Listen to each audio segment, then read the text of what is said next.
Sampai 24 jam bebas, YouTuber prank sampah Ferdian Paleka kembali berulah. Dalam sebuah video, Paleka mengaku betah di dalam penjara.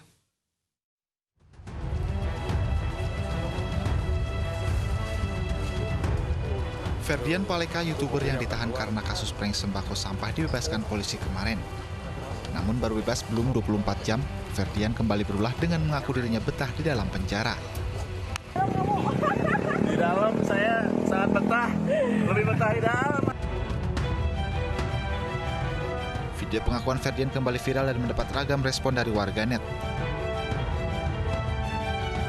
Sementara kuasa hukum Ferdian, Rohmat Hidayat, telah mengklarifikasi bahwa Ferdian hanya bercanda. Rohman juga telah mengingatkan Ferdian agar tak berbuat konyol lagi. Ferdian dan dua rekannya dibebaskan polisi karena Yayasan Srikandi Pasundan mencabut laporannya atas perbuatan tidak menyenangkan. Ferdian bersama kedua rekannya telah mendekam sekitar sebulan di ruang tahanan Polrestabes Bandung. Ferdian Paleka dan kedua rekannya membuat heboh karena video prank membagikan sembako berisi sampah ke waria dan bocah di Bandung, Jawa Barat pada awal Mei 2020 dan diunggah ke akun YouTube miliknya. Tak terima dengan ulah Ferdian, korban yang dikerjai melapor ke polisi. Sempat masuk daftar pencarian orang beberapa hari, Ferdian ditangkap di Pelabuhan Merak bersama seorang teman dan pamannya. Ferdian akhirnya ditahan di Polrestabes Bandung. Namun selang beberapa hari muncul video perundungan Ferdian oleh sejumlah tahanan lain. Hal itu membuat polisi memindahkan sel pemuda berusia 21 tahun itu. Dari Bandung, Jawa Barat, Tim Liputan dan kontributor iNews melaporkan. Ibu dan anak Aulia Kesuma dan Giovanni dituntut hukuman mati karena menjadi otak pembunuhan suami dan anak tirinya. Keduanya dituduh melakukan pembunuhan berencana dengan menyewa algojo dan membakar mobil korban.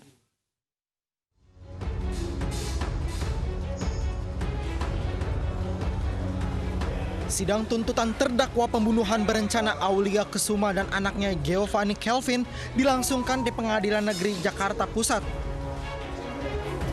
Sidang kasus pembunuhan Edi Chandra dan anaknya Adi Pradana yang terjadi Agustus 2019 lalu digelar secara virtual dengan protokol COVID-19. Jaksa menuntut Aulia dan Giovanni Kelvin dengan pidana mati. Keduanya diduga merencanakan pembunuhan terhadap suami dan anak tirinya. Terbukti secara sah dan meyakinkan bersalah melawan tindak pidana sebagai yang melakukan dan berserta melakukan pembunuhan yang direncanakan terlebih dahulu, sebagaimana diatur diancam pidana dalam pasal 340 junto 55 ayat 1 ke 1 KUH pidana sesuai dakwaan primer dari penuntut umum. 2. Menjatuhkan pidana terdakwa 1 Aulia Kesuma alias Aulia binti Tianto Natanael dengan pidana mati.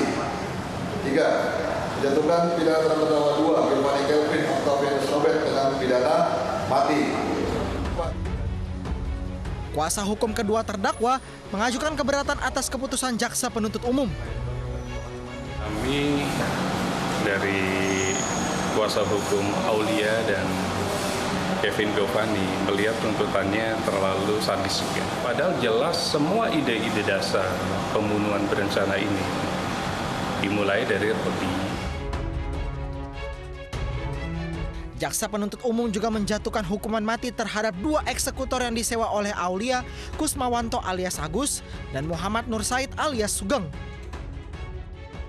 Sementara terdakwa Rodi Saputra, Supriyanto, dan Karsini, pembantu Aulia yang diduga sebagai kaki tangan, dituntut dengan hukuman 15 tahun penjara.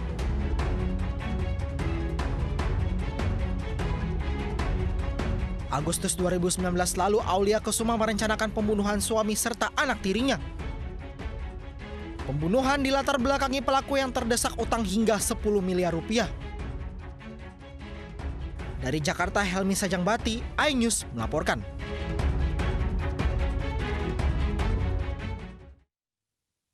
Aksi unjuk rasa menuntut ganti rugi lahan tambak warga di Desa Pakujaya, Konawe, Sulawesi Tenggara ricuh. Ratusan warga nelayan dan petugas keamanan perusahaan tambang saling dorong saat protes.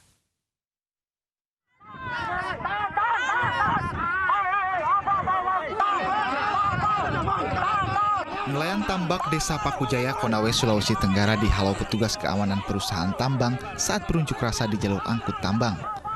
Warga berusaha masuk ke perusahaan untuk meminta ganti rugi lahan mereka yang dijadikan jalan hauling atau jalan pengangkutan dari areal tambang. Demonstran mengancam jika ganti rugi lahan tidak dibayarkan, maka akan terus berunjuk rasa dan menutup jalan. Tetapi sampai hari ini tidak ada kejelasan dan solusi yang ditawarkan oleh pihak perusahaan. Seakan pihak perusahaan pura-pura buta dan pura-pura tuli terkait apa yang menjadi tuntutan kita. Adapun lahan yang bermasalah merupakan tambak ikan warga yang telah dijadikan mata pencaharian selama puluhan tahun. Dari Kabupaten Konawe, Sulawesi Tenggara, Febriono Taming, iNews melaporkan.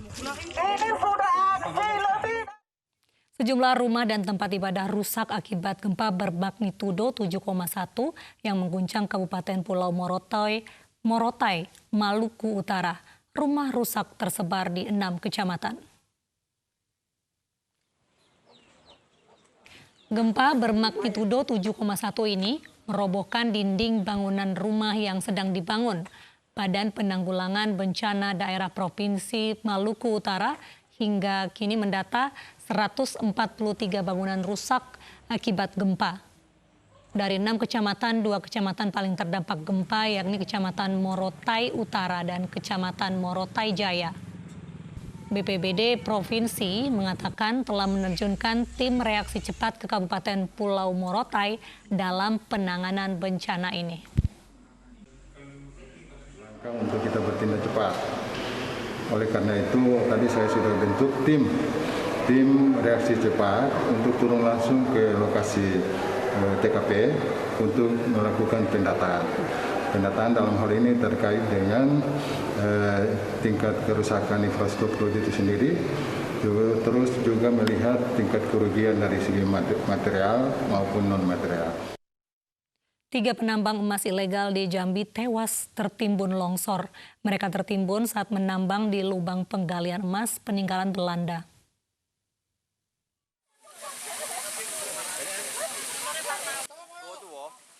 Tim SAR gabungan mengevakuasi 3 pekerja tambang emas ilegal yang tewas tertimbun longsor di Desa Tegalrejo, Kecamatan Tabir Lintas, Merangin, Jambi. Korban ditemukan setelah 4 jam proses pencarian. Proses evakuasi terkendala karena korban berada di lubang penggalian yang cukup dalam. 3 korban tewas atas nama Saiman, warga Tegalrejo, Parnawi, dan Karnadi, warga Tabir Selatan. 3 korban dievakuasi ke Puskesmas Kecamatan Margo Tabir untuk selanjutnya diserahkan ke pihak keluarga. Korban tertimbun longsor saat tengah menambang emas di lubang Dompenga.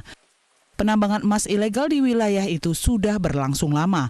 Meski ilegal dan berbahaya, warga tetap menambang emas karena tidak ada pekerjaan lain.